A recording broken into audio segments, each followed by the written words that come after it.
Yo, been a while. What is going on? It's your boy H2O Anderson. In a nutshell, I failed the FTMO challenge for the second time. Crazy enough, it had to happen, alright guys? So stick around. I'm gonna talk about some very important key takeaways if you guys are planning on trading or doing the FTMO challenge. I'm gonna be dropping some real gems. I'm gonna be going over my preparation which led up to the challenge and what I've been doing, why I've been MIA, go over my trading journal, blah, blah, blah, blah, blah. But first, I'm gonna go for a little walk, get some coffee, bring you guys with me, and let's get it.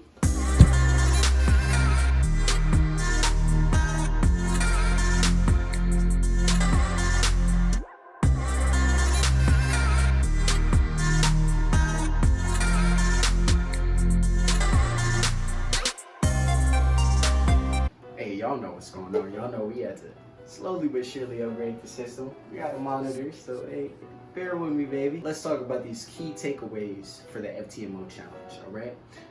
This is not financial advice. This is purely for entertainment purposes. Enjoy. Coming in at number one, we have mindset and emotional intelligence. This was by far the most important thing that I had to really recognize and learn about the FTMO challenge, and more so about myself, right? I was not in an optimal state of mind from the get-go. I was initially down 3.5% drawdown, and I was ping-ponging between that and a little bit less than 2%. So my subconscious mind, and it's really hard because in these moments you don't recognize how much of a role your emotions and your mindset and how you're feeling plays into this, but my mind was just like, oh man, like I'm down, like I gotta get to break even. And it was just so important to me that I was rushing the entire process, and I was not coming in with a healthy winning state of mind. So that's number one, emotional intelligence and a very optimal state of mind. Number dos, have a plan. Know your entries, your exits, your stop losses, your take profits, and know most importantly that you have to have a winning strategy. If you don't have these things, you can't trade, because if not, it's just gambling. Straight up, that is what it is. It's no longer a game of probabilities. It is random gambling. Avoid it. Number three, patience. You have to have patience, okay? One of the biggest things that I'm lacking personally as a trader is I have amazing, great setups, like legit, like almost like legit, my accuracy is uncanny, but I don't have the patience to allow my trades to play out. And my setups end up filling the RR completely, but I prematurely closed my trade early and took a little bit of profit compared to taking a lot. Let the winners run, cut the losers. Number four, consistency. You have to show up every single day. Whether you win or lose, you have to show up. Consistency is the key to getting good at anything. Number five, you have to have discipline, okay? This ties in literally with everything, but you have to have the discipline to set your plan, stick to your rules, trust the process, and ignore the outcome. Well, not ignore the outcome, but to allow the outcome to happen. You have to allow the market to possibly work the probability in your favor.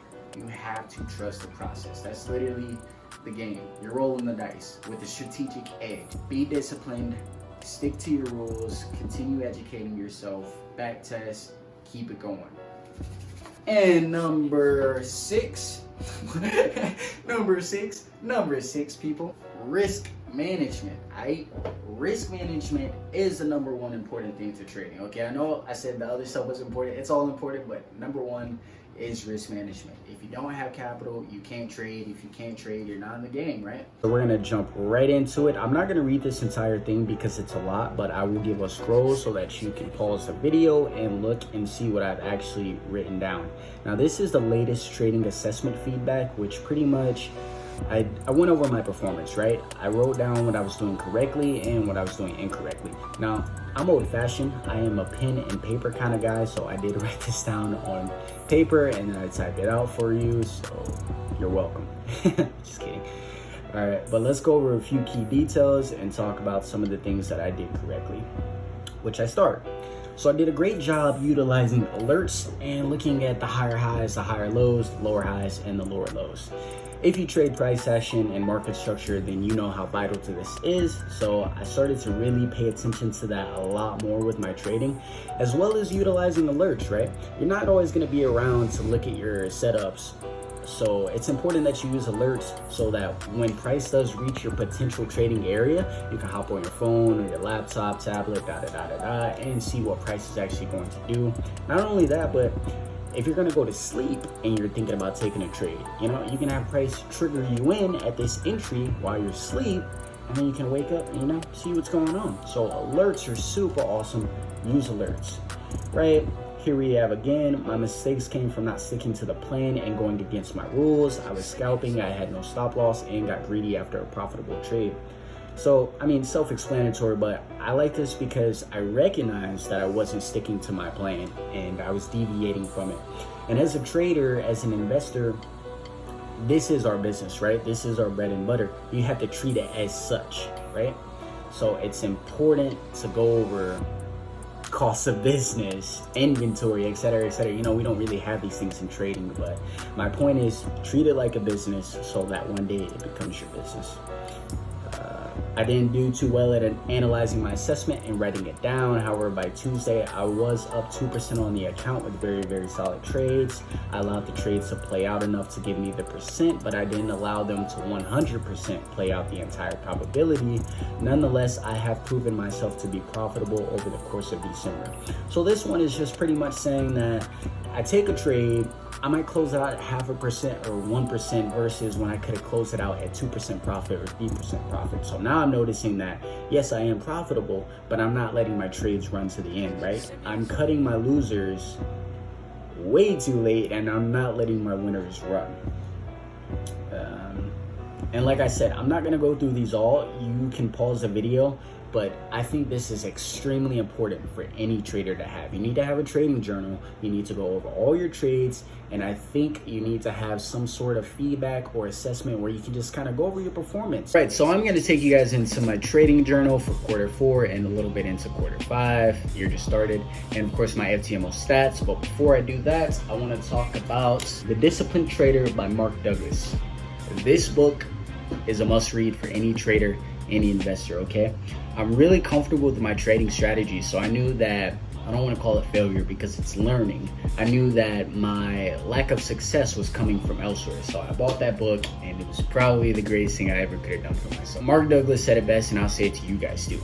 Emotions kill successful trading. Whether you're an intraday trader, a swing trader, a scalper, a long-term investor, whatever you are, trading is a game of probabilities. That is the bottom line. You can have the most high accurate 9 out of 10 successful setup and it will still fail that 1 out of 10th time. So you have to, as a trader, not only be willing to accept that loss, but you have to be willing to accept the accountability and the responsibility.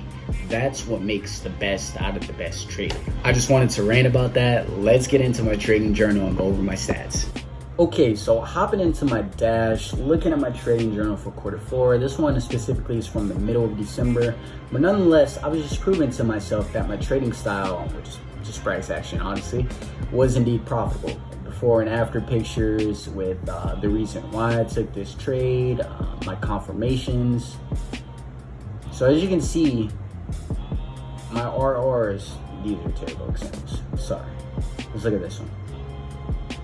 As you can see, my RRs do indeed feeling. What? It's just, I don't let them play out completely because I'm still working on that discipline and that psychology of trading for my personal self. But this is the reason why I like FTMO, right? Because it really speeds up the learning curve and it really speeds up pretty much what you need to be doing in order to trade correctly, right? So the first time I failed was because I wasn't confident in my trading strategy. And then now, as you can see, I've tweaked that and here it is. It's pretty fucking profitable. And then the second time was a lack of successful trading psychology, which I've worked on. So third time's a charm, baby. Here we fucking go. Here we fucking go. Okay. Finally getting into what we've all been waiting for here. Let me just give this a quick little refresher for the skeptics out there. This is the $100,000 challenge that I took for my second time.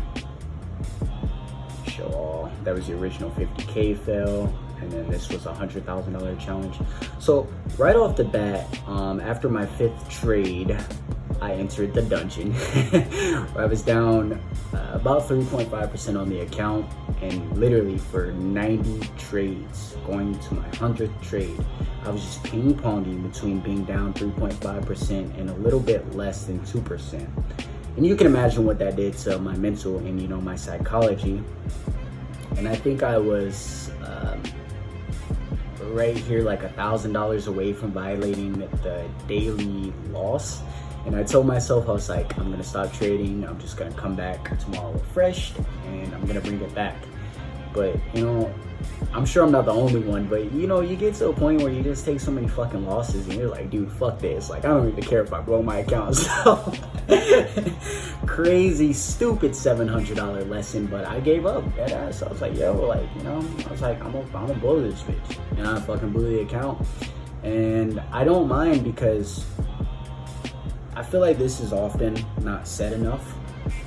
It's not about how fast you get to the top of the mountain. It's truly about enjoying the climb, enjoying the process, enjoying the scenery, watching yourself grow and overcome obstacles. And, you know, to even get this far, to take 100 trades, you know, being able to ping pong 1 to 2% just proved to me that I do know what I'm doing. It's just my emotional intelligence, really, I need to secure that area as far as my trading business, and that'll unleash the success.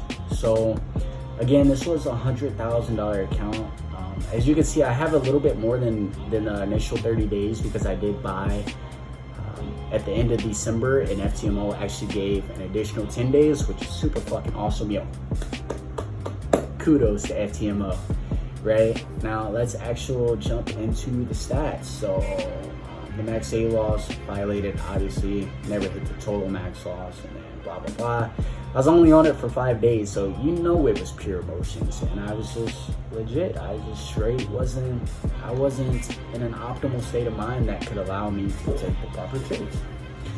So my average profit was 134, and then the average loss 370, being because, of course, I went back to that scalper mentality and not sticking to my setups and my plans. My RR shitty, profit factor, it was almost 1 at some point throughout this challenge, but that was also fucking shitty. Way too many lot sizes. Win rate, we'll take that at 60%, as long as my win rate's positive, right? But as you can see, this was the final day. Look at those lot sizes, 770 and 67 trades. Number one, why did I take 67 trades in 1 day? You can tell right off the bat that that's just pure emotional trading compared to the other days where I was down 3.5. I took 8 trades. I was up 1,000. I took 9 trades. I took 4 trades, down 1,000, 17, almost up 2%, right? So you can immediately start to recognize and notice the pattern of my trading. When I use high lot sizes and I'm scalping, I'm not profitable. But when I stick to my plan, I take less trades and I focus on risk management, then I'm able to take small losses or profitable trades, right? So moving into my trading journal, again, this is the final day, 76 trades. Just ridiculous. Look at these lot sizes, 100, 175, 25, 20. You know, I was just trying to make that comeback. I was trying to force it versus just trusting the process and trusting in the probabilities. And this is what you have to do when you're trading. You have to be able to just trust the process and allow what's going to happen to come out. So moving on to the next pages, right? These lower lot sizes, and we don't have anything crazy, you know, nice profits, some small losses, 140, 210, nothing major where it's thousands, right? So again, this is a key direct visual of my patterns, how using high lot sizes and over trading and over leveraging leads to failure versus when I stick to my plan, I'm successful. So now coming into the next challenge, I know what I have to do. Now I'm not gonna go through all these because it's just a lot. You can pause the video and take a little bit of a gander for yourself. But this was my second attempt, and I'm proud. I'm proud, legit. I'm proud. Real talk.